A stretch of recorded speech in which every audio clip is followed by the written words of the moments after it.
Lembaga Pasko kanya mga po presidente. Ang naalala ko noon, mura ang bilihin.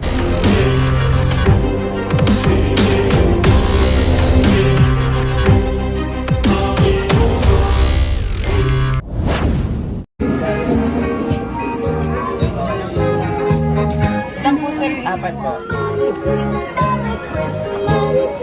Maligayang Pasko sa inyo.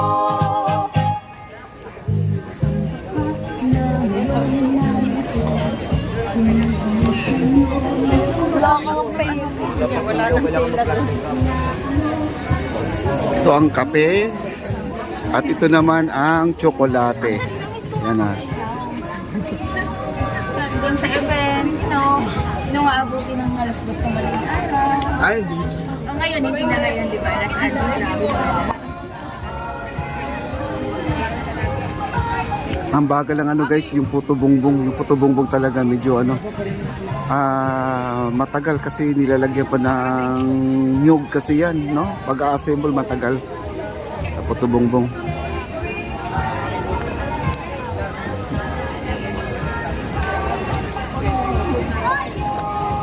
Haba guys, oh.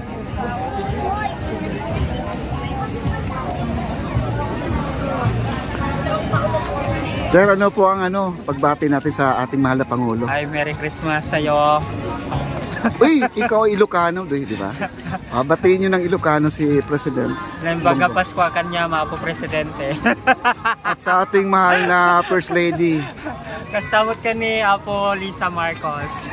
Siyempre kay Kong Sandro. Congressman Sandro. Ayan. At siyempre sa aming congressman na si Ortega. At taga sa inyo. Yes. Ayos. So, maraming salamat sir ha. Okay. Ang haba ng ng pila dito. Oh. Ayan. Ayan. Parang kilala ko itong na-interview ko eh. Ayan oh. Medyo mahaba-haba itong ganun.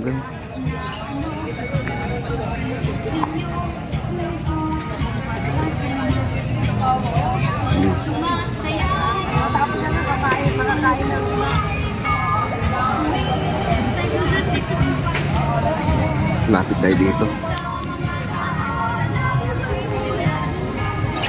At wala nang kumukuha sa kape guys, oh. Ubos na ang tsokolate, mabilis na ubos ang tsokolate. Ang puto bongbong ay nandito pa rin sila, nakahilera pa rin sila, no?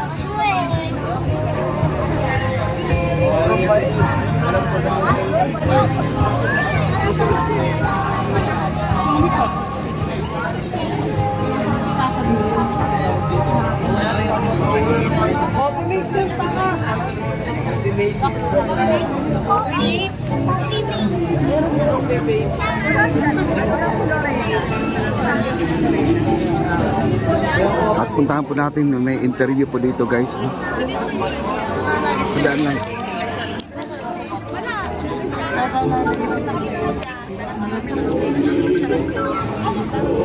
Ang pumalit si Duterte.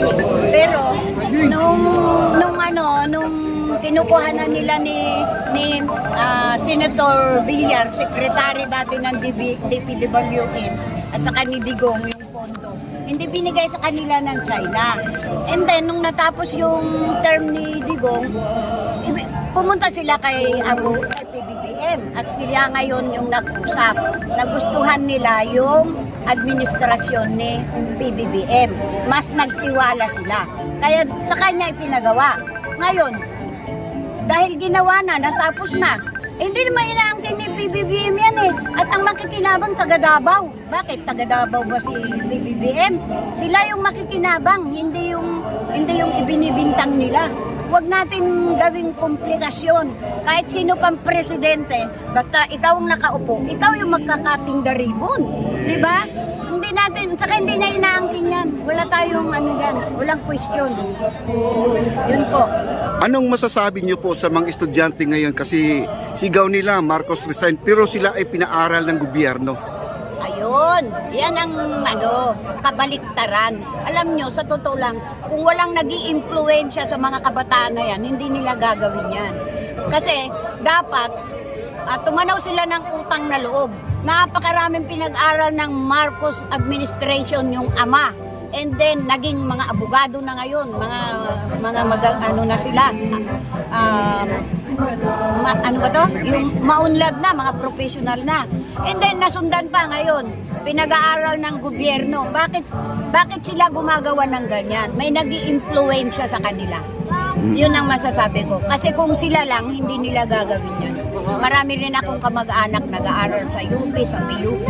At sabi ko sa kanila, wag silang sumama dyan sa mga nag-i-influensya sa kanila. Sa totoo lang, mayroon yan. Nagtuturo sa kanila. Yes, ma'am, naabutan niyo pala talaga yung pamumuno ng kanyang ama. Ano po yung may share niyo sa amin na magandang naaalala niyo doon? Ang naalala ko noon, mura ang bilihin at yung mga nag-aaral noon, libre ang vans, libre. Maraming mga libre noon pinamimigay sa mga estudyante. Kaya hindi nagugutom. Tapos yung magsasaka, yung mga agrarian binigay niya rin yun, agrarian reform. Kaya ngayon, yung inumpisahan ng kanyang ama noon, ipinagpapatuloy lang ngayon ni Apo PBBM, ni Presidente. Kasi yung dating si Secretary Estrella na matanda, yung anak niya ngayon ang namamahala sa agrarian reform. Kaya nagpapasalamat ako una sa Panginoon kasi si PBBM ang kanyang niluklok. Ako'y naiiyak, natutuwa ako. Tuwan-tuwa ako na si PBBM ang namuno after 3 dekada. Kasi dapat noong pa yan na ipamahagi na yung mga lupain na yan. Kaya lang, inagaw nila yung kapangyarihan. So, naudlot. Dapat mayaman na tayo ngayon. Yes, last question niyo ba? Ano ma'am yung masasabi? Ma'am, last question na po kami, tumatawag. Si Ma'am Imelda. Alika, dito ako sa tapat na. Okay. Sige. Pupunta na ako sa'yo. Yan, nandito na po, no? Kaway-kaway kami. Ayan po. Ayan, kaway-kaway po kayo. Good morning. Thank you very much. Ayan. Tropang Ilonggo. Ha? Tropang Ilonggo. Di ba po nasaan sila? Umuwi na yata sila. Andito kami sa may bigisahan. No. Ay.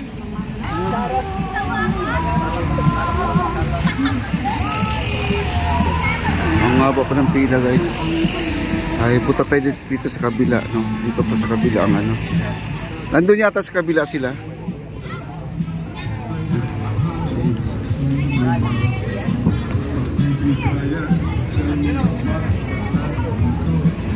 Ayun, nandyan po sa kabila sila kumakain, no? Nandyan yung mga lamesa.